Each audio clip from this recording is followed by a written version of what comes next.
Hello, members of the Aunty Donna Club. How you doing? Welcome. This is a deep dive on Aunty Donna's Big Ol' House of Fun. This suits you. It's going well? Yeah, this suits I mean, you. you got mad look Stephen fantastic. Galloway vibes. I was panicking internally. Really? I Yeah. love those pants. Well, thank you. Thank you. This suits you. This is, I think, a good chance this will be your public persona going forward. I see you at 50 doing this.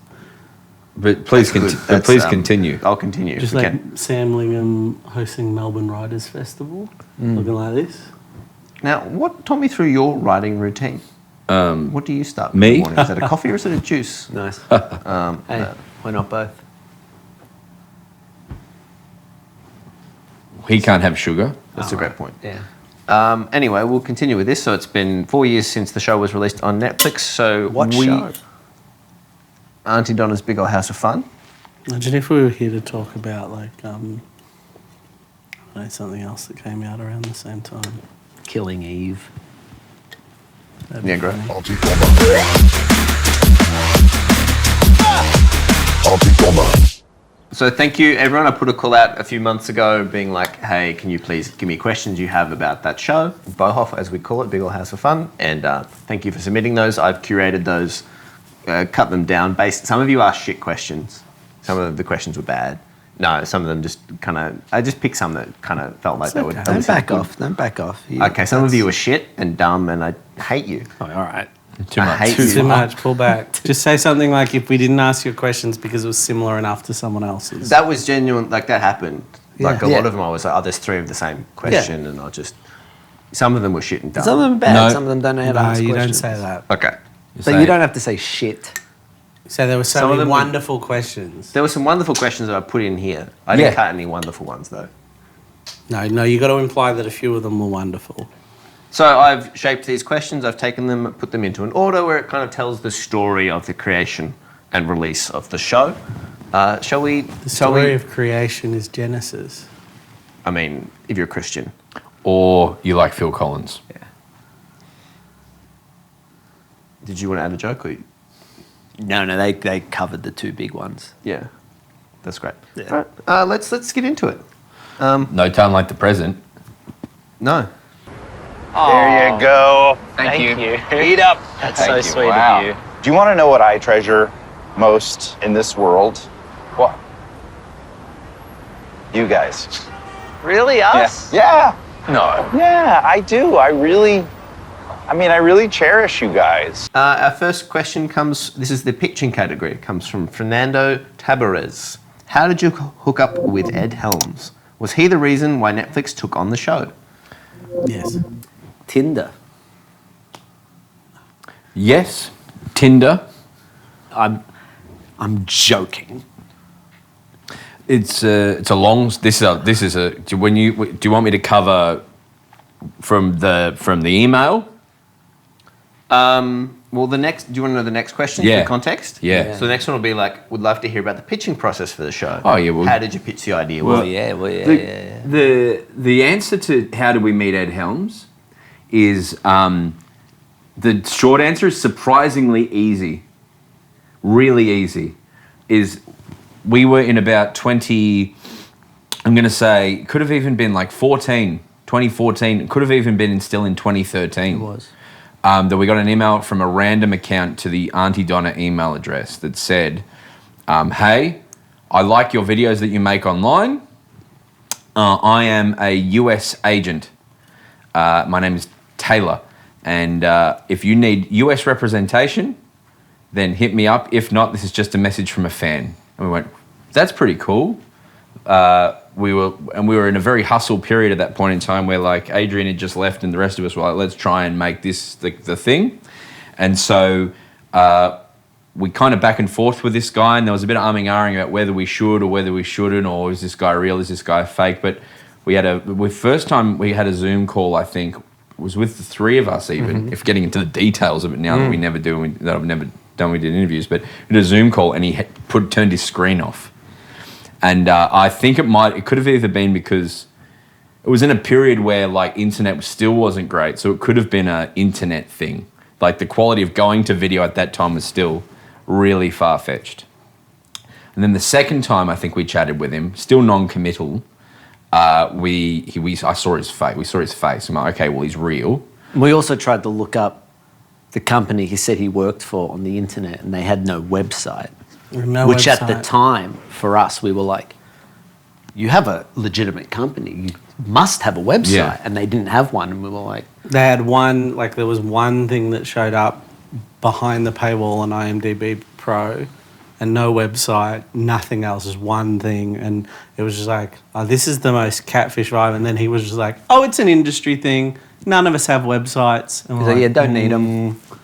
Don't need them if you're just in the biz. And it's weird explaining this to you. Yeah, because you were there. You were doing all of this with us, but you're appointed. You'd explain this as clearly He's as an Broden audience would. conduit. But from my memory and the more we talk about this, it's like strange guy, seen missing, relatively trust him. I remember having a very frank conversation. Because Frank wasn't there, so I was filling in for him. Yeah. Just trying to lighten. No, I like it. I like it. some I joke. really like it. that joke. Cool.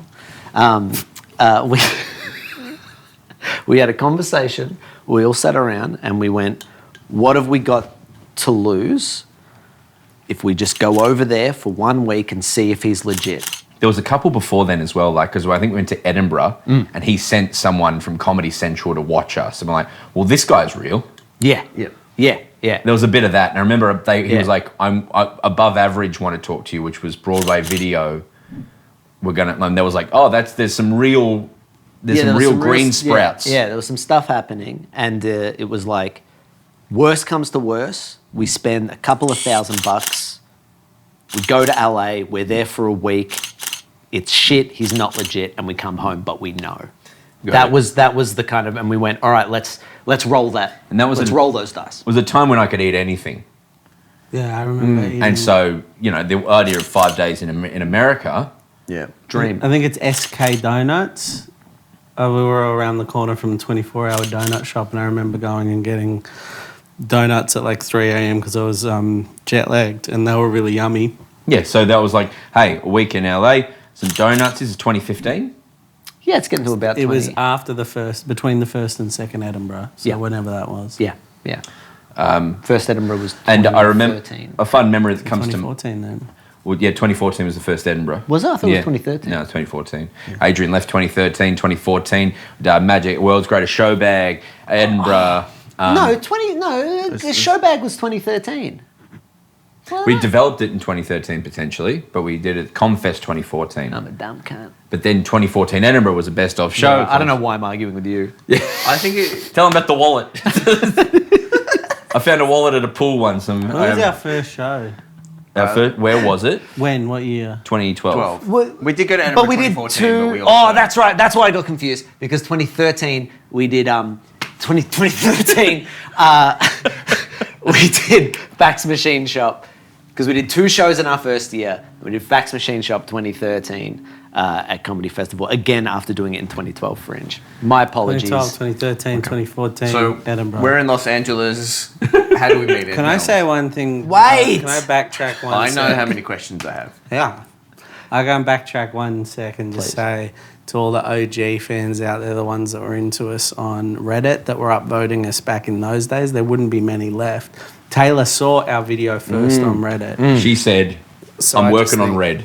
I'm working on Red. But I just think to anyone from those days, it was the support we had on Reddit that kind of is like chain of events all the way. Absolutely. So we get to the airport. We get to the airport. We drove to this random house. It's a tiny little apartment, Airbnb. It's all 6 of us, by the way. Yeah, they said all 6 of you come over. No, they were like, they were iffy on the all 6 of us, remember? I said all 6 come over, and then we got there. That's right. And then Taylor was like, I don't think all 6 of you should go in the meetings. And then were like, nah, we're all here. All 6 of us are going to every meeting. It's a lot of people from... It's a lot of people. Hey, I mean, that's a discussion you have. The number one, You're because in Los Angeles. we did a week of network meetings, and every time we walked in the room, they went, "A lot of you guys." Yeah. It's what's called a water bottle tour. And the reason that is because every time you go and you meet a person for the first time, they say, would you like a bottle of water or a coffee? Two things from that why? trip. Yeah. I thought it's because that. Two things from that trip that I always like to mention. One was that he turned out to be legit as fuck. Yeah, he was real. And we had like in 6 office. days, we had like 20 meetings. Ben or some Stiller's shit. people. Yep. Tim and Eric's people. Yep. The guy from New Girls People. The guy from New Girls people. Yeah, we had to do that right off the plane. Got The off the girl- plane, went straight to Fox Slot Studios. The ex-head of HBO who made Girls. Yep. Girls People. There was other... I believe Girls season 4, the plot was on a corkboard that they turned to face the wall, so Yeah. we couldn't see it. But then we got it, and that's a lot of 1999 is Girls. Yeah, we stole. They had to heavily. change the plot Yeah. of Girls season 4. And then 'Cause we already stole Bigoted it. Bill and Touchy Tim. I think we met with Bad Robot. Did we meet with Bad Robot? No. I don't think so. Something- With Lorne Michaels, all that Yeah. shit. You're forgetting Ed Helms. But that gets to that. Get to fuckhead. that. We get to that. Sorry, I just- All right. You're staying like Ben Stiller and... Well, that was the Ben first thing. Stiller's a good story. Yeah. So the first thing is that he was legit, and the second thing I always like to mention is that the apartment we were staying in was so small that all of our beds were touching. And when I say beds, I use that word very loosely. Zach and I shared a bed. Me and I think we'll go round in the circle. Go around. So on one end of this, it was like a sea of beds. The only real bed is the one me and Broden were sharing. And then on the other side of that sea was a mattress that was being shared by Tom and Max. Sam was on a couch. I think I He was on a futon. A You were on a futon? futon that touched your bed. Yeah.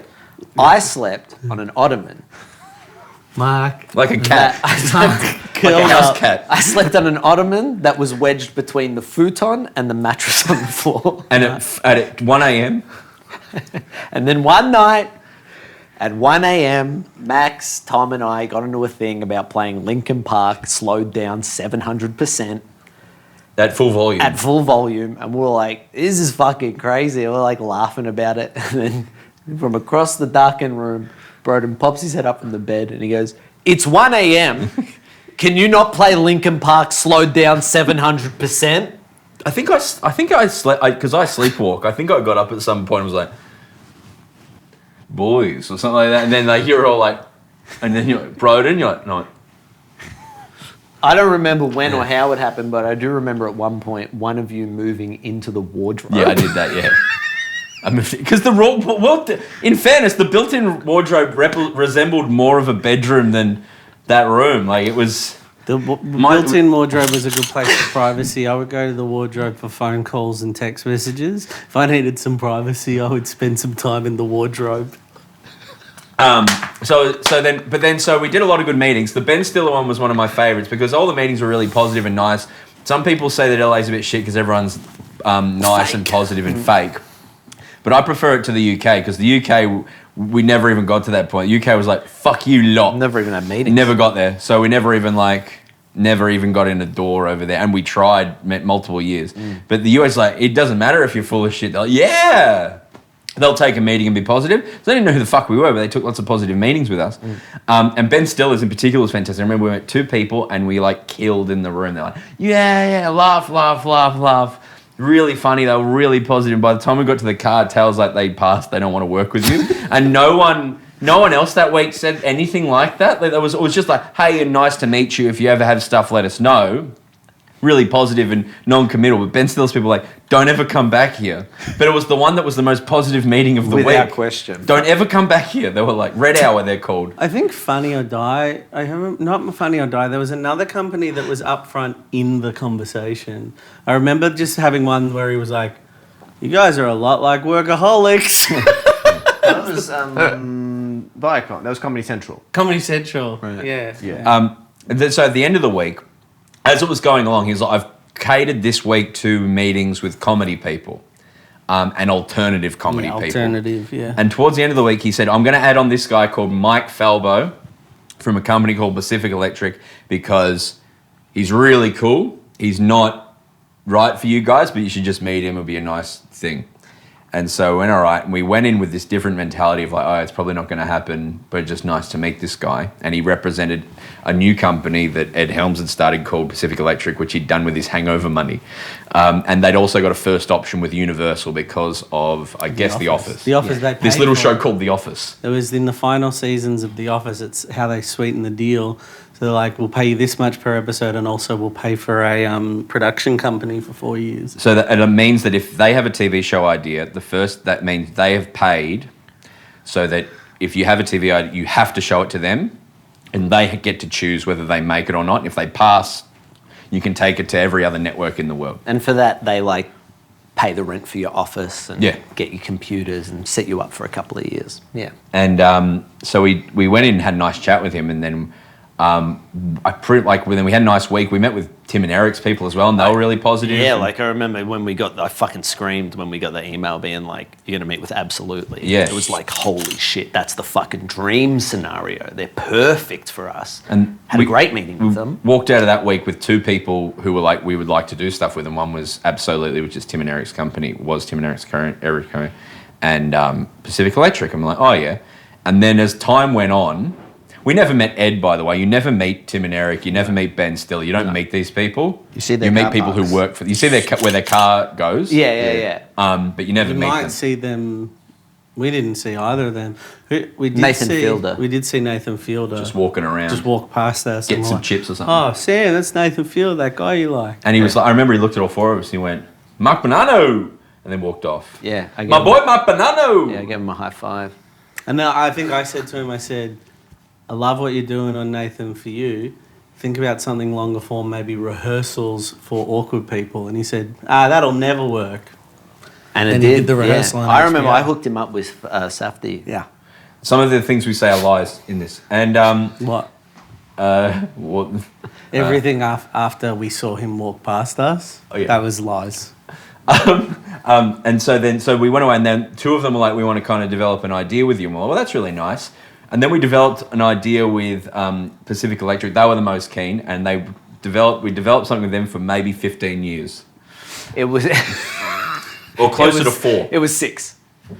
14 to, or 15, 16, 17, 18, yeah. 4. Oh wait, maybe 15, 16. Well, I thought it was 6. I always said it was 6 years from that initial email. It's a 6-year journey, but maybe that's wrong. But to being on screen. From the email to Netflix, Yeah. it was 6 years. So yes. it was a lot of like just hopping on calls and going, hey, we've maybe this, maybe Yeah. that. 4 years of very like Vague. every now and then getting in touch, doing a kind of meeting, and developing this Comedy idea. Central got very on board for a time. Yes. And they were really like on board. And I remember we pitched a whole bunch of ideas, and they really liked the house idea. Well, they pitched that. No, they pitched that back to us. Because we pitched 3 different ideas. Rumpus Room.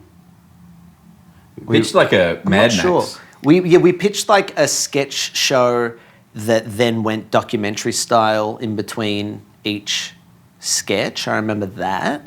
I remember the Immortals. What was the Immortals? It was like you guys live forever, Yeah. and it would just drop in on you at certain points in history. That's right. That was a way of trying to do 99, like take the idea of 99 and Glen Which I Ridge and still whatever. like. It's maybe not a good Donna idea, but I still love Yeah, that each idea. episode is like a sketch show set in a different era. I think we maybe talked about like a rumpus room or something, and I remember his note being like, "Why not a whole house?" or something Oh, like yeah. that. I think, It was I something think we like had that. heightened idea, and he was like, what about just you guys in a house or something like that? Yeah, So- it was maybe Because everything in Australia we've been told was like, you can't just do a show in a house. It's got to be shit. it has to because be in bad. Australia we make shit and we eat our own shit, and in Australia that's what we make here. So you need to do instead the of middle amount of writing. Yeah. It's got to no longer be fresh. It's got to no longer be fresh and new, but it can't be yeah, refined. trends change, but at the time the trend in Australian TV was, if this isn't bad, we won't make it. yeah, And we kept only being make absolute dog shit. Well, And- now, and it's- now, it stayed now, true. Mark, no, the trend has changed.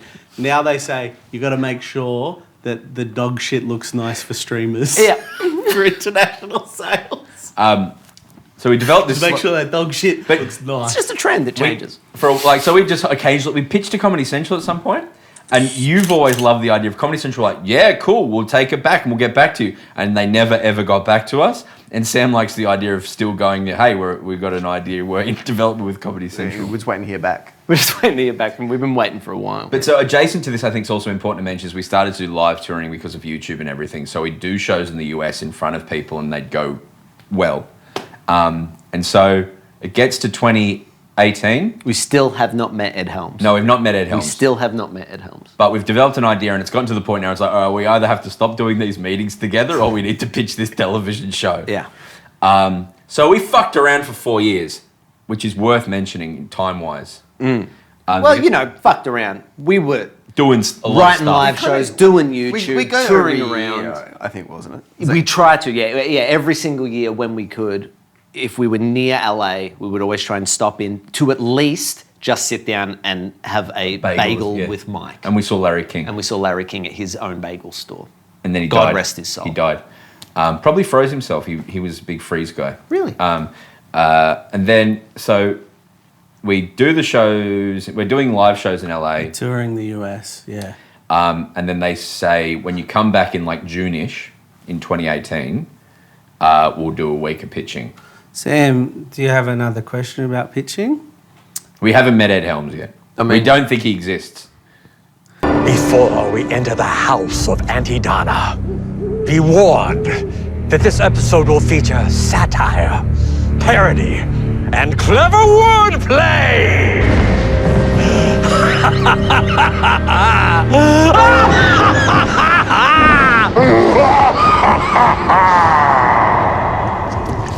This is from Magic Jake Ball. Would love to hear about the pitching process for the show. How did you pitch the idea? Was the idea fully formed or did it develop after you got the green light? Hey, great question, Sam.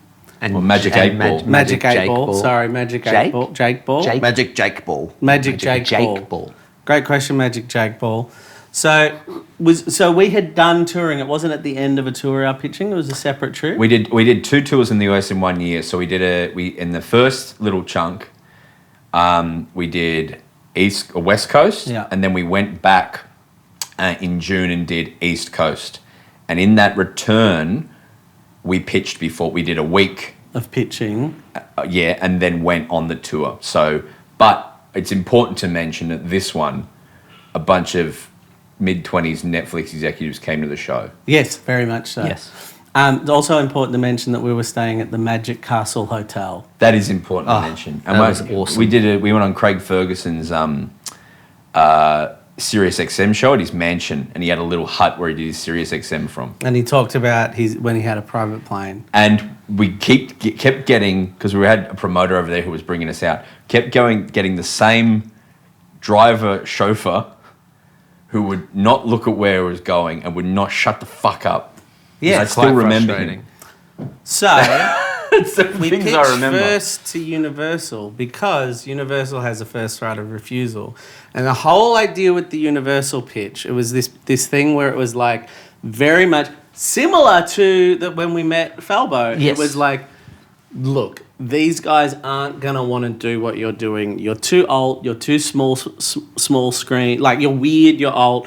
Universal does Superstore. Kimmy Schmidt. Kimmy Schmidt. And I think Office. it's Bad also place. worth just mentioning, it's like, you don't need, but the idea was we needed 2 different production companies. One was a production service company, right? And then the other was, how do you describe Well, that it? comes Universal's a later. studio. Universal's a studio, right? But like, You needed multiple people. you needed multiple sort of studios. So when we were pitching to Universal, it was for them to like come on board as But it was- It was also make because they got the first right of refusal. Yes, yeah. But So- they weren't like a And it was a network. and Brett and everyone, Mike, were always like, "We'll pitch to these, they'll say no, and then we'll go make the show." That was the whole Yeah, thing. Was right. they were like, Universal will not want to do this show, but they get first right of refusal. So think of it as a practice. And we went in, we pitched it.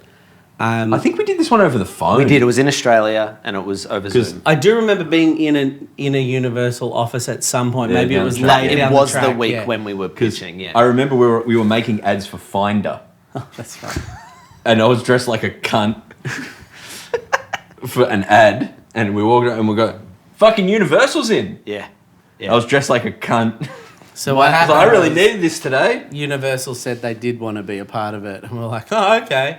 And then that got us really excited because we've been to Universal Studios backlot, and we were like, does that mean we would make it at Universal Studios? And they're like, yeah, that's where you would make it. And we're like, you fucking kidding me? And then we were just like, well, I'll have a sketch set in old New York and a sketch set in the Wild West And and a sketch Back to the set Future. in Back to the Future. I remember when we got there and then we were on that week of pitching and we were at Universal and we were talking to them. We were like, does that mean we can get like free access to the studio? And they were like, They locked the door. we gotta, it doesn't There really used to quite. be a gate. They said there used to be a gate that all the people that worked here. So there's people that work at Universal Studios. They're like, it used to be this back gate, and we used to sneak into the theme park, but they've locked the gate. But I was very excited to shoot at Universal. Yeah, I really wanted the exterior to be on Wisteria Lane from Desperate Housewives. Yeah. So, But yeah. we felt so confident. Well, oh, hang on. There's like they're on board. That's it. Like that's the first time anyone anywhere for any TV thing, and it wasn't a TV show. It was just some people that we'd be interested in being involved. Yeah. First time anyone had ever kind of said yes to anything we'd ever said, like to an extent. Yeah. I need to piss. Yeah, go for it. I can still talk shit. Like there's some stuff to say. You talk about Let's keep meeting him going. at Apple. Let's Yeah, just yeah. keep going. So I we're like, know they've this got a week story. of pictures, and I remember feeling a bit flat that we only got 3 places. And one was Apple TV, who was just starting; they hadn't launched yet. Yeah. And the second one was Amazon Prime. When we walked in the building at Prime, there was just a fucking tick everywhere. That was their big show, The Tick. They were rebooting The Tick. It's a good reboot. And then at the end of the week, Netflix. And so, yeah, we show up to the first one, and it's ages away. It's like doesn't matter.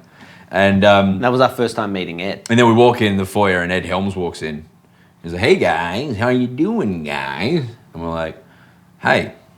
And then I have this story I say where, because their office was really, really nice. It looked like an 1915 like electric water company. It had this really old. They'd really beautifully addressed their office. And I said to him, "I love the office, by the way. It's really great." And he went, "Thank you. Yeah, it was a good show to do." And I popular said, show. "No, I'm so sorry. I didn't mean. I wasn't complimenting you on the sitcom The Office.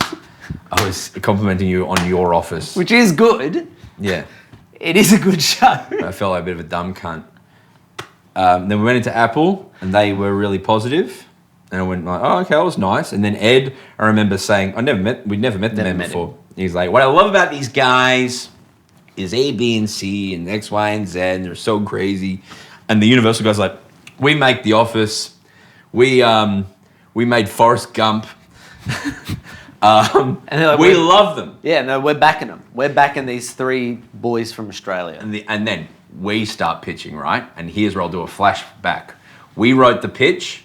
It was us just sort of in Australia in our little office where 3 dogs had pissed. We're sitting in our office and we read it and we were like, I don't know if this is any good. And then through a connection, we're like, "Andy Lee, can you come and watch this? Because he's very good in the businessy TV world." Yeah. And so he came in politely and watched us do it. And we were like, and he's like, "All right, don't do that. Don't do what you're doing. Stop." Yeah, that was bad. That was bad. And so do this. And then he kind of talked us through how to do a pitch. And so we walked in with this kind of rehearsed, trained how to pitch a TV show thing. It was very valuable. Yeah, it was huge. We had like pre-planned jokes. We had, and in terms of answering the question, it was very much fully formed. The pitch and the idea. At the time, it was just called Aunty Donna's House. But the pitch was very fully formed, even to the point where we did, at the end of the pitch, we did we walked through what an episode could look or feel like using old sketches from our YouTube. So we went through like how a plot could play out, and then we'd show videos. It was a whole video presentation. I remember one joke I had was that every time I was describing the characters, I'd go, and then you've got Broden, he's sort of the the muscle of the group. He thinks he's the rock, but actually he's the pebble. Yeah. And I had to do that 3 times. And every time producer Mike Falbo would react bigger. Ha-ha! Yeah. It was good. Yeah, yeah. It felt real. Yeah, it was good. Felt weird. We got better and better at it as well. We So did. The first one went well. Then we did it and we went to Prime, and I remember them losing their mind. Yeah. Can I say about Prime? There's been a bit of a pattern of, between Pacific Electric and Universal, there's been a pattern of people saying, listen, they're not looking for what you do. And then we'd pitch and then they would be like, they loved it, they're going to do it. And with Prime, they were like, Prime is all about premium. Like that is the thing. They want big names doing premium stuff, you know, like that's what they want to do. They're not going to go for a small, low budget alt comedy thing. And we pitched to Prime, they loved it, and afterwards it was like, yeah, it's good, but we're not looking for that sort of Yeah. And then Netflix was the last one. next one, no Ed. Ed couldn't make it. He was, I believe, on the PR tour for Tag. Yes, he was. For the Because we kept movie seeing Tag around. It's a fun movie. Yeah. Daniel Schloss's favourite movie. It's his favourite movie. Yeah. When we met him at Apple, he had just been from a world record attempt to do the biggest The tag tag, game yeah. or something. Yeah. And so we do the Netflix one, and we walk in. I remember it's the only one I lost my nerve. We could stay to... Fucking hell, sorry. Did you? It's the only one where I forgot what I was doing and then did my rambly thing and looked down and 'Cause it was until I the found my words, and then I just got very nervous. At that point in time, it was the only streaming platform that you could get in Australia. Yes. So we were like, this is the one we would fucking really love, because Yeah. there was no Apple Plus and there was no Prime in Australia Yeah, yet. it's that very. I felt very that George Costanza. It's people with jobs, Jerry. Like it's so intimidating going into a room of people who have jobs and work in the business. There's a BoJack room and a Making a Murderer room and an Orange is the New Black room. Yeah, yeah. That was because that was their shows at the time, and they just won their first Oscar for something, Roma or some shit. It was like peak Netflix. It was going in. Arrested Development was the thing. It was the notion, like Netflix only did great stuff. Yeah. Now, I don't know if that's still their reputation or not, but at that It isn't. time, stepping in, we were like, oh my God, this is huge. Yeah. And, sorry, no, I was just going to say, also, I remember feeling nervous because they'd seen us. I mean, I think the others had seen us. Yeah. We sat down. No, they hadn't. The other people we had to go, we do comedy and we're cool. And then I remember going into the room and going, this is all fun and nice. And then I'm sitting down, and one of the girls there, who was young, goes, we saw you and we liked this sketch. And I went, and I remember going, oh yeah, we're on here. Oh, that's great. And I was like, and so we did it. And we'd rehearsed it. We'd done it. It was the last one to do. And we did all this. And we talked ourselves up. And then we walked down. I was like, that was cool. Can I say, I thought we blew it. Yeah, right. I really did. I remember just thinking, wasn't that it was like any way significantly worse. I just felt like without Ed, it was the one where I really felt like this is our best shot. Yeah. And I remember just walking away, just being like, man, we didn't like the magic of the Amazon one where we were like boom, boom, boom, boom, boom. And it was like, it just felt a little more stilted. We didn't hit the jokes as hard. I really walked away being like, that's a shame. I don't think we got over the line. Ed did follow up with an email though, which was lovely. Yeah. Like Ed emailed They me. good, he wrote. Yeah, it was like good boys. Good, smart boys. Next Monty Python. He spelt it. He's not good at emails. Yeah, Better there emails. was no... These are all baby reindeer style as well. Like he sent 50. And like it was like good, smart boys, next Monty, and then like enter Pyken. Yeah, and then sent from my Blueberry. Yeah. Yeah, really And weird he's like, this stuff. is like baby reindeer, he said. Like they also, fun little fact, we had just watched Nanette at a theatre the night before, I believe. Yeah, that was at the Largo. We just watched Nanette, and I remember them being like, yeah, we feel really good about that. Like they were talking about Nanette and how they had really high hopes for it. One thing I do remember saying, I really turned on the America, is I said, because we'd had our album come out that year or the year before, and I was trying to like do in Australia, we're so fucking massive, you don't even know. Like, what you got to do, like, you don't know us who we are here, but back home, we're kind of like the royal family, like that kind of. And I remember saying our album outcharted Kendrick Lamar, and they're like, "Wow!" I was like, "Yeah, for a day." And It's also it's one other side, but it's like because that is what you do when you go to America because they're just so in their bubble. They don't know, so you can say how famous you are. Yeah. And it's always my biggest fear is whenever I'm talking to Mike or Brett or anyone at Pacific Electric and they're always like, do you know this person? And I'm always just like, oh, no. because they've gone and told them they're the most famous comedian in Australia, and I never know how to bluff. I'm like, I don't want to fuck your jam, Yeah. And it's always my freak out. Anyway, go on. I've got a couple of questions now. Are you still going? No? Well, we pitch it, we go on tour, and we hear that Apple has said no, and then Amazon said we'd rather. We're here pretty quick, right? Like Apple, Amazon within a week. We or were 2 on tour, and weeks. they go no. Hey, awesome com. Did you want to stay for lunch? It is Christmas after all. Oh, boys, I'd love to. Tis the season. Oh, hats. It's a great holiday. This one's from Max Beckett. When did you first pitch the idea to Netflix? I remember episode 101, Cooked, when Mark is hoping Netflix say yes. Yeah, we're on tour, and that was, I think we did a couple of podcasts. Yeah. Well, in that week we filmed it. We did the Bob Saget ones. We did in that week. We went to a studio, and Bob Saget, I remember, gave us a morning. He walked in and rearranged all the cameras in the podcast. We all set it up, and then Yeah, he only wanted to be shot from a very specific angle. Yeah. I remember for a week after, that's vividly of that week of him just constantly tweeting, going, go and see this show, everyone, they're the fucking best. Cool dude. And, yeah. Yes, I just remember that. That was a funny... But yeah, you would just, you go, You well, when Netflix say yes. a joke for all of us, a joke for no one at home. That was very funny. Yeah. Because I think we kind of had that energy that it went well. They hadn't said no yet was the kind of... Yeah, and it was that was kind of what we were told. It was like, if you don't hear anything quickly, that's a good sign. Yeah. Because they're going through the process of, they're talking about it, and they're like, can we do it? And how can we do it? And it's like, that's potentially what's being worked out. I think it took a month. We went home. Did the whole tour. We did the Sorry. whole tour. We performed in... Got another question. Oh God, my cousins are dead! You guys are tearing this ska band apart! Whoa, who are you? A boxer? Who are you, a boxer? Who are you, a boxer? I'll just interject and go, from Clayton Simpson, what was your guys' reaction when the show got picked up by Netflix? So we went on tour. Yeah.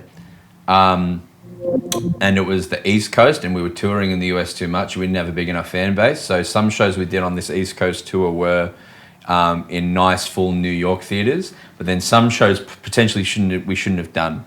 So we showed up to we looked it up on tour last year. It was a 1,600 seater. I remember it being 8,000. Yeah. But it was 1,600. Is this in Iowa? It was in Des Moines, Iowa. Yeah. And we showed up and there were 80 tickets sold in a 1,600 seat theatre. And we had to perform to them there. And we had to ignore that and that and that and that. And it wasn't a good feeling. Was that the one as well where then we were on the bus and then we did a show, we downgraded to essentially a pub? Milwaukee, we went from a theatre that size, we moved it to a nice pub. It was like tables nice and vibe. chairs, right? Nice vibe. Lots of and natural we got light there. coming through the open windows. Oh, yes. We got there, and I believe once we were there, I realised only when we got there that it was maybe a 90-minute drive, I think, from Des Moines. Yeah. So we just performed 80 people and then within a 90-minute drive performed to 40 people. And I just thought to myself, God, it would have been nice to perform to 120 people in one of these cities. It's funny, we remember these like vividly. And I think Chicago we did like 500 and it was nice, but that was that or that. Yeah, that was a lot. tough. But I remember being at the Chicago thing and saying Netflix is still out. So we come home June-ish, and then we're doing podcasts in our old podcast studio at Urban Street. Yeah. And our old manager calls and says, answer your fucking phones. And we're like, oh no, it's 9/11 too. 1822. We did think that. We did think that. Yeah, but we think that all the time. Yeah. And then Anytime I have a missed call from my mum, I'm like, either Nana's dead or it's 9/11 part 2. which is completely there's nothing. Well, Nonna's on her way out. Okay. Yeah. But the 9/11 thing That's a stretch. Nonna dying, yeah, it could be any day comes now. for us all. Yeah. So we're in our office. Yeah, and then so we call back Brett from Pack Electric, and he's like, just very flippantly just goes, yeah, they're giving you 6 episodes. and Mark screened, and I think Zach and I were like, okay. And then you were like, oh, that's good. And then I remember the phone call ended with him going, so we'll get this all sorted, get your visas sorted so we can get you out here in a few weeks. And then we're all right, bye. We hung up. This is in like August of 2018. Yeah, September, like it can happen that quick. And then I think we spoke to our lawyer, and I remember our lawyer, Chunk, explaining, he was like... His name's Jeff Cohen. Yeah. But his most iconic character in the Goonies is Chunk. Played Chunk. But I think this next thing may even be from Bradley, said this next line, but... Potentially. But I just remember being told, it was like once we, the contracting and all of those things, it's like it can happen as quickly as 3 to 4 months. And you could be over here in 3 or 4 months making the show. And we were like, fuck. And our business model at that time was to tour once a year because that kind of paid our minimum wage and to do Patreon and stuff. But that was pretty much what helped us pay rent. But it kind of meant at that point, all right, we'll stop working on the next live show and start working on the TV show because we'll be there in a matter of days. We left 14 months later. And I would argue that those were the 14 most excruciating, difficult months of my entire career. Yeah. So here's what I find funny about COVID-19. Horrific. When we were all in lockdown and people were getting really terribly angry about I hate that I don't know what tomorrow looks like. I hate that I wake up every day and I don't know what my life looks like a week from now. I remember just being like, welcome to the fucking club. Now it was for something very positive. It was a huge life-changing experience. But we did 14 months, and I really need to convey to people what this was like. We got the best news, better news than we could ever expect in our entire lives. We took the day off. Yeah. We got that info before lunch, and we went, This is call huge. it a fucking day. Huge news. News that we couldn't share, but life-changing news. We weren't allowed to tell anyone.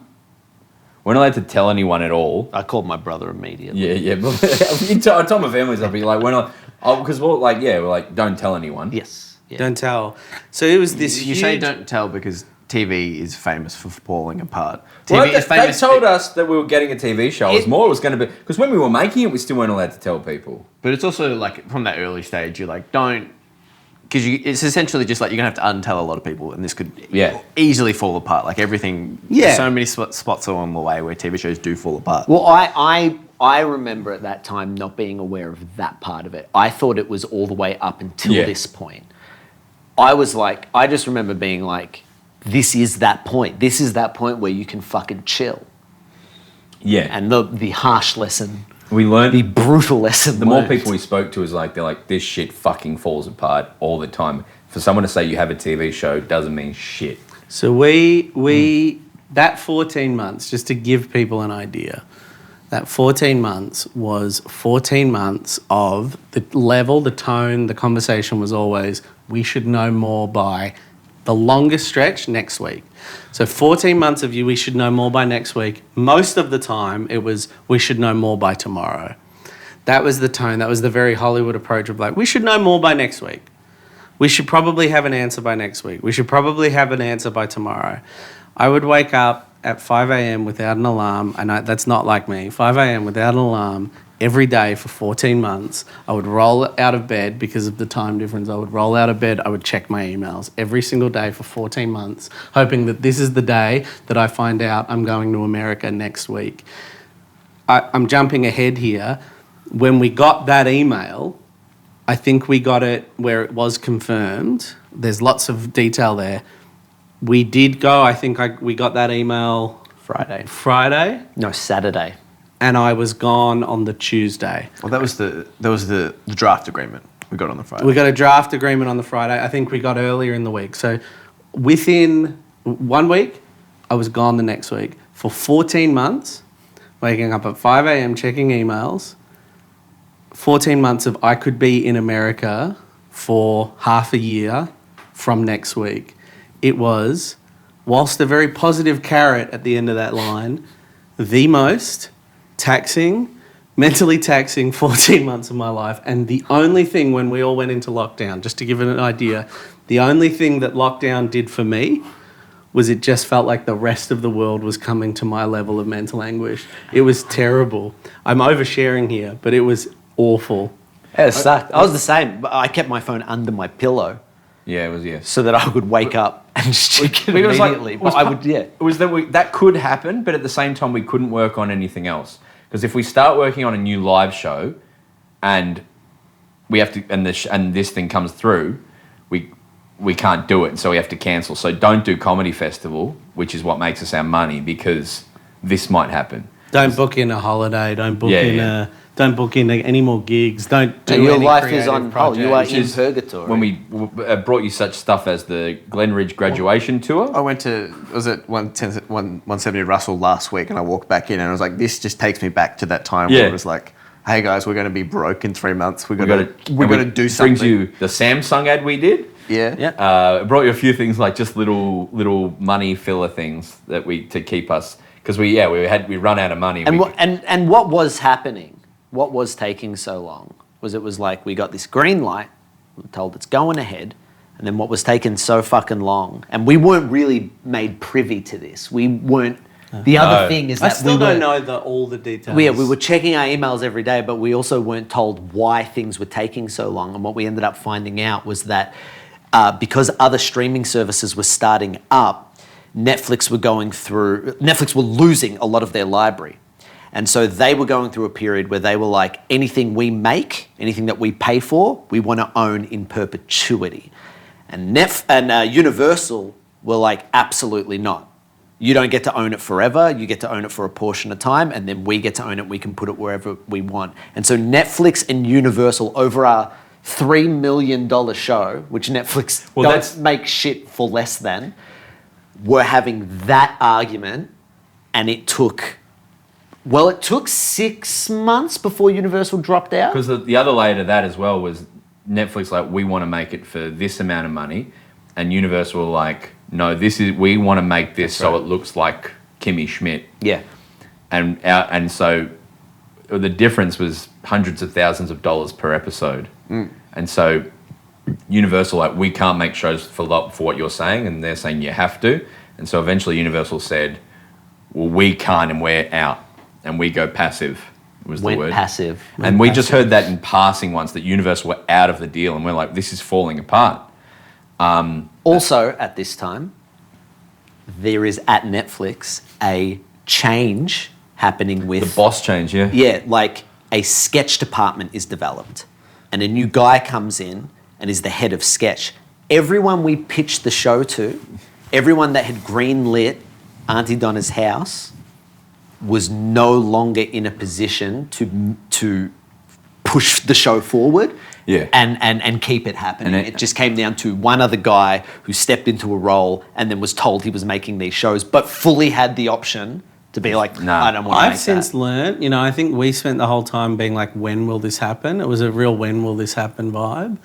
I've since learned that most shows fall apart in this period of time. Yeah. Like, we were so lucky that we ended up making the show. Yeah. We hear about, like, Seth Rogen has 6 shows that are greenlit at any time, and he expects one of them to happen is, like, very normal.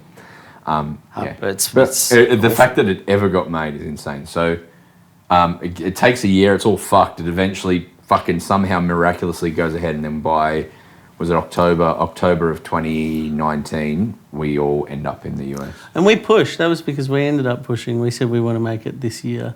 We were like, we're going on tour next year. We ended up kind of calling a bluff, and we said to our management, we were like, tell them we need to go on tour next year, that we need to make it this year, so that they need to. So it was a bluff on our part. We said, very bold. Coronavirus is coming. We need to get this done. A bluff that luckily, coronavirus could have killed the show. Yeah, no, it did absolutely. Yeah, fucking and then would they have. were like, okay, it's happening, and because the crunch point was like Universal went passive, and then we were like, well, we're fucked. Netflix aren't going to want to make this show without Universal, and then that's when Comedy Bang Bang. Well, I have a came wonderful on board. question here from Matthew Lovelace.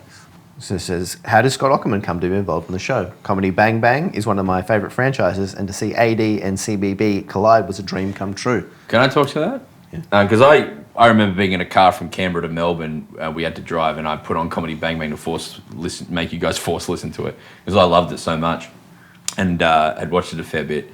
But Universal were out, and so our production company had to find people to replace them, which is the people who do we needed someone in that role. Better have an appropriate ball game permit. Oh, come on, cops. Why you always got to try and ruin our fun? Just come play with us. Play with you? We can't do that. We're cops. And Comedy Bang Bang came on because they just made the sketch series Comedy Bang Bang and could make really low budget comedy. So they made bajillion-dollar properties and a bunch of other stuff. And they were perfectly aligned to us, incredibly more so than Universal. And so they were like, yeah, we'll do it cheap. We can make it for a small amount. We can make small budget stuff. And so Netflix liked them, and we'd met them already, actually. We met Dave Jargowski years before. And so they came on and said that they would help make it. It's as simple as that. It was just really a match made in heaven. They didn't know a lot about us, but they were really, really generous. They pretty much saved it. Yeah. Oh, They pretty much saved it. It's also like the idea that it's a production services company who are, for all intents and purposes, like a practical company. They're the ones who just hire everyone and organise it to happen. That came along with the comedy brain of Scott Aukerman. Yes. And his connects was insane. Which is So because lucky. we didn't know anyone. If we made a TV show in Australia, we knew all the good people that we liked and could have used them. But when we moved to America to make the show, we didn't know anyone, and we couldn't convince anyone that we were any good. So the only people we could convince to be in the show were people who knew Scott and his work, so Paul F. Tompkins or Weird Al and people like that, or people who are fans of us in Tony Starr and Jack Quaid, and then, so they were our only avenues to be like, but yeah, no. I remember we went to Scott Aukerman's Christmas party or holiday party, and all the famous people were there, and they were very generous and cool and had us on. But it wasn't our world. I felt a bit like a cheat because so many people in America who do the comedy scene try and work up to be on Comedy Bang Bang and we'd kind of just jumped across in front of everyone. But it was almost on a technicality. Yeah. It was very, and I think as well what because I think Ed had a lot of big name friends, and Scott obviously had big name friends, and those were the contacts that could come in to kind of help us sell the show. But what Scott really, really had with Comedy Bang Bang was connections to people like Tawny and like really great emerging comedians that we weren't going to be so familiar with because we weren't a part of that scene. So what he had was like the people that filled out the world. That was a huge asset for us. Yeah. Okay, Richard Dawkins, I'll just put a coin into this man then, shall I? There we go. Hey, baby, gonna drive around tonight, gonna drive. Zach, what the hoover steak you doing? That's a man in a chair. Great, now we're on to the writing section. That was pitching. Thanks everyone for your questions. This next one comes from Nick Powell. How does the writing process change when you have a Netflix-sized budget? Do you know what I will say to that? I'll talk about 1999. I'll talk about ABC in 1999, which is a bit of a non-linear way to answer that question. But when we got money for the ABC Fresh Blood series of sketches, so we just shot 3 or 4 sketches for ABC iView, and then we eventually put them on our YouTube. That's where Bikey Wars came from and a few other things. I think we got, how much money did we get? 10,000? 5,000? 10. 10,000. We got $10,000 to make those sketches, which sounds like a lot of money, but when you know how much like crew and equipment and costumes and everything costs, you really can't do much with $10,000. But we were like, at the time, oh my God, that's so much money. And we did a lot of sketches in that first batch that were like things that we were not able to do before that. Things that we always had this vision for. So we did the funeral sketch where the walls move. We did lots of things. The one that did well out of all of that was the one that we could have probably done without a budget, which was Bikey Wars, which is just a single take and some costumes and riffing. And I think that when we then did 1999, we got a much bigger budget. That's the web series. And Bro really pushed for this, was this idea of like, just because we have more money doesn't mean we should choose the option that costs more money. In fact, we should make a point not to do that. So even though we got a much bigger budget with the Netflix show, and we did use it from time to time, we did try to hold on to the lessons we learnt when we had a smaller budget and use the bigger budget to make it look nicer, to just elevate like how it looked. You know, we kept it to the single location with a few external shots. We really tried to keep the restrictions in place and keep it small, and then just use the money to make it look nice was the kind of thinking. Because you learn as you go along that the restrictions that having no money cause sometimes create restrictions that make creativity better.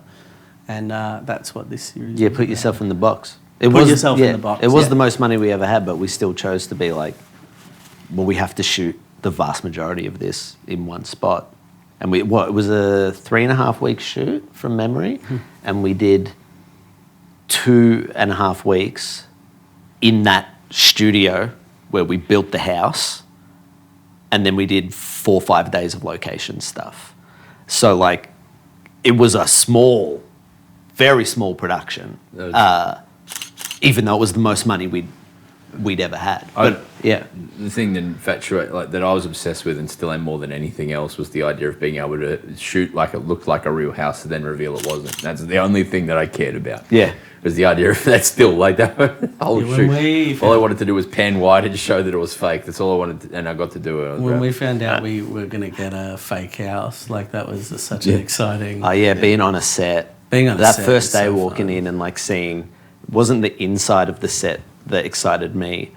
It was when you walk out of the house and you see the back of the fake wall. I was like, that's cool. Yeah. Like I've never seen the fake back of a wall on a set before. That really excited me. I remember with the writing process though, I think we were talking at one point with Mike about being like, we should get some like experienced sketch writers to come in and help us like fill out the writer's room and get some people, and his vibe of just like, no, I want you like weird cunts in the corner. I don't want to dilute what you're doing. Yeah, which is such a yeah. wonderful thing that I've adopted as well. It's like sometimes you just want people because they do what they do. But it was we threw everything we had at this. So by the end of the writing period, we would not have had a single sketch really that we had done live left unfilmed. Like everything that we thought was filmable. Everything old that we loved, we put into this show. We also then tried to like remix some of YouTube sketch ideas that we really liked. And then it was like a third of stuff that was live that we hadn't filmed yet, a third of remixed old ideas, and then a third of brand new stuff was kind of how that show shaped out. But at the end of it, we had no material left. We were done. We were out. That's what I remember. And also, I think it's as well as that, like with the zero material, talking about zero material, it's like that was like a big thing, is that like you look at other comedians that trace the path that we went on, and I think the best sort of the clearest comparison is Flight of the Conchords.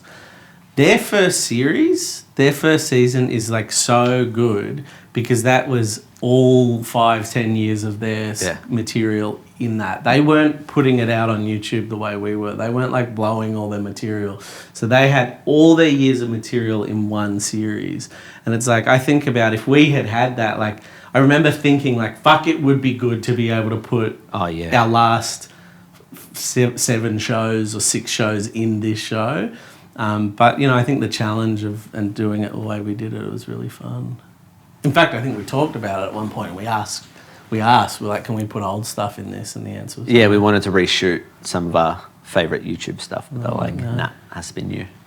I remember we're just talking about it now. The other thing I think about is like, I felt there was a real, because I think there was the confidence in some of the sketches we were putting on, but also like maybe just there was a real sense of just chuck that fucking thing in, it'll be fine. Like Moogie was like a genuinely like a week before we shot thing. Yeah. And a bit like Cowdoy, making him just such a core point of it was just like was it a Falbo idea to put him under the dishwasher or something? Cowdoy pays rent, no questions asked. I clean all the dish. I love you, Cowdoy. I ain't no lippy fuck. Or was that I can't remember. It was just a lot of little things we just went. It's what I remember is that we had a couple of different categories, and it was the most exciting thing about this show was that we always had like ideas for little jokes, for little bits that were never enough for a sketch. It was just like a thought, and we referred to those as limes. Oh, yeah. Because we wrote them on green Post-it A little notes. green. Oh no, I was just looking for a green Post-it note, but it's all good. Yeah. And so then we would build we'd find the theme for the episode. We'd put sketches in it or write sketches to it that fit that theme. And then we'd have all the limes, which were things like Zach gets a thought bubble and then we see it in real life, or the poster thing, and like, I can't remember the other one. And then sometimes, like in that first episode, like 3 of the limes would line up. Yeah, and that's my favourite bit of the whole series. Yeah, Episode 2, in the speech bubble into another thing. Yeah. So those 2 categories were really fun, of having like the big fleshed out sketches and then just little things that we could never have done or put, like filmic ideas that were too small for a whole sketch. Yeah. It was the first time we were able to do what we were doing in the live show, which was the sketch didn't have to exist on its own. Yeah. Yes. Didn't have to. So that was a really exciting thing. No, please. No, I was just going to say the other thing is like, I think 1999 is the other example of this, and we're very lucky that it happened again for us as a group. There's this moment sometimes when you're traveling along, and it really is just luck, where you get an opportunity to step up in terms of budget, in terms of execution. You get an opportunity to step up. And that opportunity comes at exactly the right time where you're ready to take that step up in terms of like work and in terms of doing the step up, but you're also not quite experienced enough that you do it too polished. Like you bring some of the roughness, some of the messiness, and you don't know any better, or you don't have time not to get rid of it. And it really, you can't fake it. There's just these like really exciting moments in a step up, and I think we were lucky that it happened with 99, that we just got that opportunity at the right time to make something messy and weird, but at the right budget. I remember you being very don't overwrite this. But I often overthink the don't overwrite it. Yeah. I often go, let's not overwrite this. And the only way to really, truly capture not overwriting it is not having the ability to overwrite it. And I think when I look back at Netflix... Just to be authentic. When I look back at Netflix, I see again, we had that confluence. We were ready to step up. We wanted that opportunity. We had been thinking about this for a really long time. We were ready to step into that space. But we... also didn't quite have the skills to make it too polished or to overthink it, and what we got was something very rough, and that's what I love about the series. The only other thought on writing that I've just never had before, and I think is worth saying, is I was like, every time we'd been to America, it had been a fun, adventurous, glamorous adventure where it's like, when I've been to LA in the past, I've been eating just the fucking best food, and a day at Universal or a day at Disneyland, or like cool meetings, and then when you're there for a long period of time, every day, and you're not there on like a holiday or a quick trip or a tour, I remember like it being, I'd go to my house, I'd wake up, I'd have breakfast, I'd go to this office, I'd go up into this room without a window and write, and then go home when it was dark, and I was like, this is just as shit. Like, that's what a job is a job, and there's just more mentally ill people on the street here, and that's the only difference. Like, it's just worth mentioning in terms of talking about the writing. We would write from 9 till 9. Yeah. Like 6 days. We would get there at 9 in the morning, and we would not leave until it was like dark, like 9 o'clock at night, because we didn't have. We had nothing else going on. Yeah, we had first drafts that we wrote in Australia, and then we went over to LA, and we had no other purpose. All we had to do was not die and write this show, and so it was like.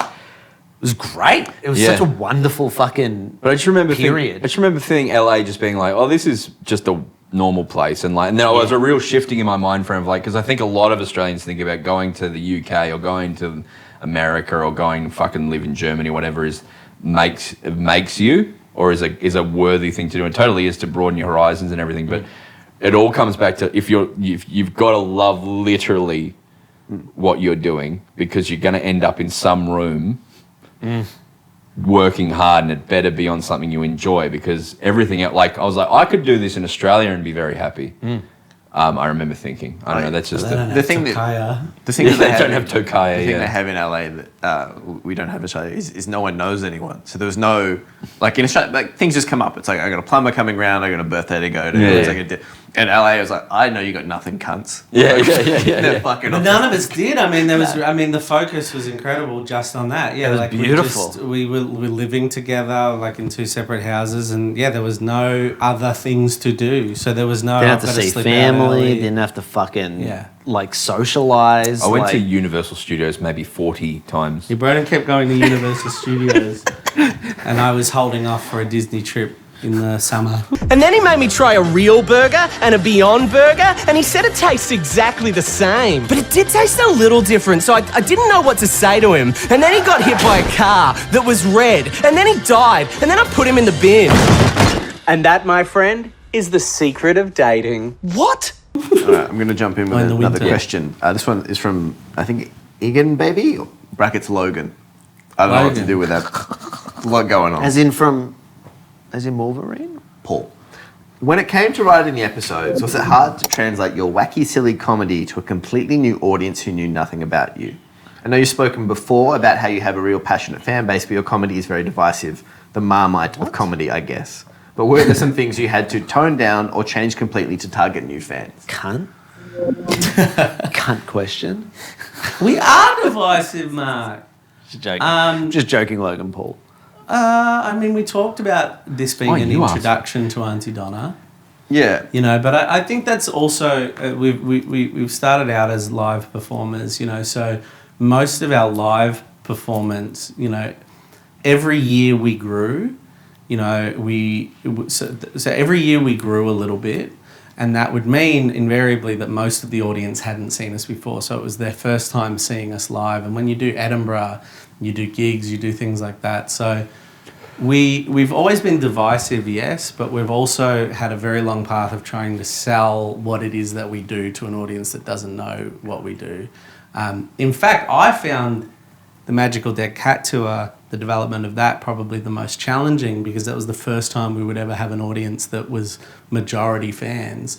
And how do you play for an audience that knows who you are and maybe wants you to indulge a little bit and will be disappointed if you don't indulge them a little bit? I find that more challenging than like trying to work a new audience. I remember I remember the conversation being very purposefully, we're opening with Everything's a Drum, because you're either on board or you're not after that sketch. Yeah. That was kind of the point. It was every time that we'd performed before then as Aunty Donna, in my opinion, this is the way I think, that might be different to you go, but every time we do a step into anywhere, I'm like, how can we impress everyone and say that we deserve to be here? So it's a gala, like how great can we look? And this was the first time was kind of like being up and looking down, or being like in a really firm position. Yeah. Does that make sense? Like if we'd made a pilot, we had to impress it. Like look how well this is shot, and look how funny the writing is, and look how. But this was the first time where I was like, no, some idiot has said you can make 6 of these, and no one can stop us now. Yeah. And so it was a real point of like turning around and going, fuck you a little bit. And we at the top of the writing, the mantra for the whole thing, which you drove in the writing, you had to have a thing that we write from. It's us fucking with a Netflix show. It's like, what happens if you give the keys to the lunatic asylum to the lunatics in the lunatic asylum? I don't know. Depends. It depends how crazy they are. Can they use the key? Yeah. So that was. The key talking to me. They eat the keys. This wasn't on the wall, but I remember it feeling just almost like, I don't know, like what a drunk driver must feel like. You've got more confidence. Yeah. We were just like truly, and we say it a lot now, but it was the mentality the whole time was enjoy this, because it's either the only way this will go ahead or be anything, or people will like it is if it's a fully just a weird people taking a wild hit, and don't change who you are. Be like, don't try and make Kimmy Schmidt. Yeah, and because we'd failed at that twice. We'd done 2 pilots beforehand where we felt like we were trying to take our style and do what we do and make it appropriate for a larger audience or a more accessible audience and stuff. And so by the time we got to this point, we're like, no, it's got to be something we're proud of. It's got to be something that we walk away from, win or lose. And in this case, we lost. But I don't know. I do, yeah. But in the sense that I always knew, as upsetting as it was to not get to make more of them at the time, I was always like, regardless of what it is, this show is us. No one's fucked with it. It hasn't been some ABC shit where they're like, you have to give the characters backgrounds and you have to make them. We just did what we do, and I knew I'd be proud of it no matter what because it was ours. And that's the thing I love the most about the writing process is that's what we saw. And I think just talking to what Bro said as well, the idea of like, you try to make what we do and our process, how we get there, because we're very collaborative and we're very weird, you try to make it more accessible. The only thing you do is you sharpen off the edges that might hook someone. You sharpen off the edges that might make someone go, no one else gets it, but I fucking love it. All you end up with is something that's for no one. Really, like that's the experience I've had. Anytime we've tried to soften what we do, we just are not as good and less people like us. We've never been able to, as a collective, make something that's for everyone. All you can do is do a really, really good job of the thing for the few. Because it's almost like you can fail, the only path to success is risking failing, and it's like you can either fail or do something fucked that is divisive and fucked up and only some people love, or you can definitely do something that people don't like. That's the choice. And we chose with this one, thank God, we chose the thing that was interesting and out there and wacky. And I'll say from the US side of it, we were just surrounded people who are all like, yeah, it's good. No one is ever like, you're fucking with it. They were like, yeah, it'll be good. This is jumping ahead a little bit. No, we're going to wrap it a bit. Oh, okay. Jumping ahead. I remember there was a talk of reordering episodes and moving what became the second episode, what was the third episode to the second episode, which was where we break the fourth wall. Literally, we leave the house, we show that we're in a studio, we show that the house is on a set.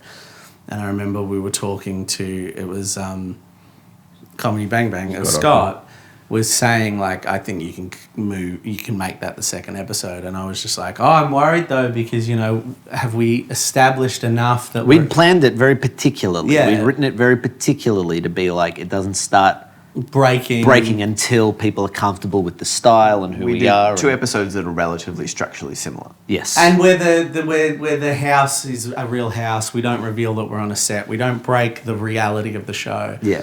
We didn't want to do that until the third episode. And I said that to Scott and was like, oh, is that like too early to do it? And he was just like, man, people have been doing that since the 90s. Like, it was just a different world over there. Like, this is the guy that wrote on fucking Mr. Show.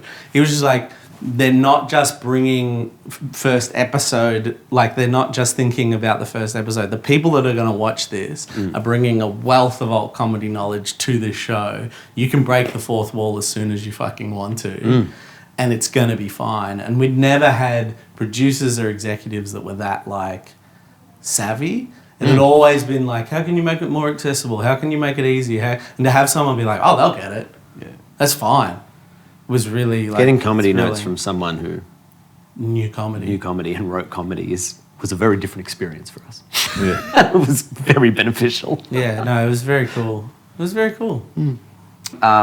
was part 1 done. There'll be part 2 or 3 or 4. I don't know. That was part 1 though. That was pretty deep. Like, I thank you. We went deep. I don't think it was any of it was filler. No, it was all killer. It was all killer. I think what we're going to find is that part 2, it's probably a few months away. We'll come back and we'll start talking about it. But yeah, we went deep. We went deep. Well, thanks everyone. Thanks for your wonderful questions. Hey, have a good day. That's good. Aunty Donna's Big Ol' House House of Fun. We hope you're liking season 1. If not, get fucked and leave you dog. Just joking, please keep watching. This app had guests, they were funny. Brendan, Tawny, Paul and Effie, Pepto, Bane made this show. Thanks Brett, Mike, Corinne, Jargo, and Jason. Thanks Brett. Thanks Mike. Thanks Corinne. Thanks Jargo, and Jason. Thanks Brett. Thanks Mike. Thanks Corinne. Thanks Jargo. Aunty Donna. Watching.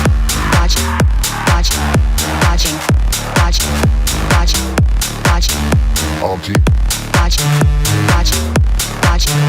Donna. Aunty Donna.